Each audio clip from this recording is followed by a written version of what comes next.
السلام علیکم ورحمۃ اللہ وبرکاتہ۔ آج ہمیں سمجھنا ہے شب قدر کے تعلق سے چار باتیں۔ نمبر ایک پر شب قدر کب ہوتی ہے؟ 27 کو ہوتی ہے، 29 کو ہوتی ہے، وغیرہ وغیرہ، یا پھر رمضان میں ہوتی ہے یا پورے سال میں ہوتی ہے، اس کی وضاحت کی جائے گی۔ نمبر دو پر شب قدر کی فضیلت کیا ہے، اس کا کیا ثواب ملتا ہے، کیا اس کی حقیقت ہے۔ نمبر تین پر شب قدر کا کوئی خصوصی عمل ہے کہ نہیں، خصوصی دعا ہے، خصوصی نماز ہے، یا کوئی اور جو ہے خصوصی ذکر عمل ہے کیا نہیں ہے۔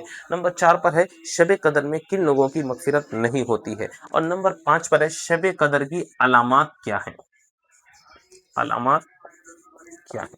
تو ان چیزوں کو اگر آپ کو معلوم کرنا ہے تو پورے ویڈیو کو دیکھ۔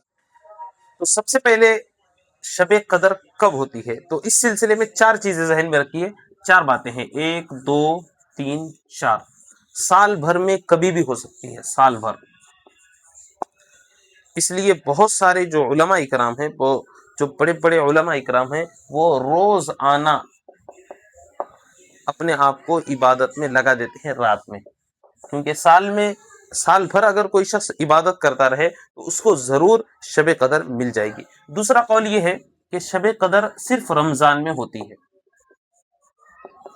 تو اگر کوئی شخص رمضان مبارک کی ہر رات میں عبادت کرتا ہے تو اس کو شب قدر مل جائے گی بھائی۔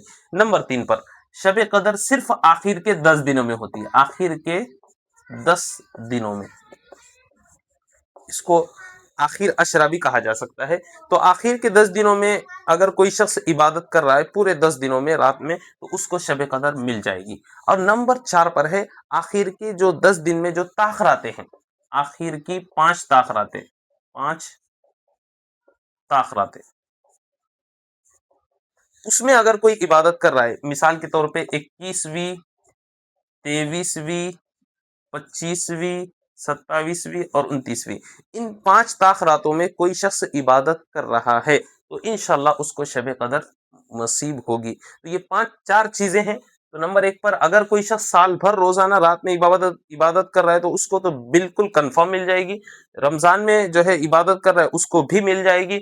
آخر کے 10 دنوں میں کوئی عبادت کر رہا ہے اس کو بھی مل جائے گی، اور آخر کی 5 تاخراتوں میں کوئی کر رہا ہے تو اس کو بھی شب قدر مل جائے گی۔ اور بہتر یہی ہے، اور اس کے اوپر بھی عوام الناس کو اسی کے اوپر عمل کرنا چاہیے۔ جو علماء ہیں، جو عبادت کرنے کے شوقین ہیں، وہ جو ہے اوپر والے تینوں میں سے کسی اور کو بھی اختیار کر سکتے ہیں۔ دوسرے نمبر پر ہے شب قدر کی فضیلت کیا ہے، بہت آسانی سے سمجھ سکتے ہیں۔ نمبر ایک پر قرآن میں کیا فضیلت آئی ہے۔ قرآن میں اللہ نے فرمایا انا انزلناہ فی لیلۃ القدر، کہ ہم نے بلا شبہ قرآن مجید کو لیلۃ القدر میں اتارا ہے۔ لیلۃ القدر خیر من الف شہر، لیلۃ جو قدر ہے وہ 1000 مہینوں سے افضل ہے، 1000 مہینوں سے۔ اگر جو ہے اس کو کنورٹ کیا جائے سالوں کے اندر تو 83 سال ہوتے ہیں بھائی، 83 سال، اور اوپر کچھ مہینے ہوتے ہیں، 2-3 مہینے ہوتے ہیں، 2-3 مہینے اوپر ہوتے ہیں۔ تو اگر کوئی شخص شب قدر میں عبادت کرتا ہے تو 83 سال 3 مہینے یا 2 مہینے عبادت کرنے کا اس کو ثواب ملتا ہے۔ یہ شب قدر کی ایک فضیلت یہ ہے کہ 83 سال سے زیادہ عبادت کا ثواب اس کو ملے گا۔ نمبر دو پر شب قدر میں فرشتے حضرت جبرائیل علیہ الصلوۃ والسلام خصوصاً جو ہے اترتے ہیں، اور جو عبادت کرنے والے ہیں اس کو مصافحہ کرتے ہیں، مصافحہ، حضرت جبرائیل، اور سلام بھی کرتے ہیں۔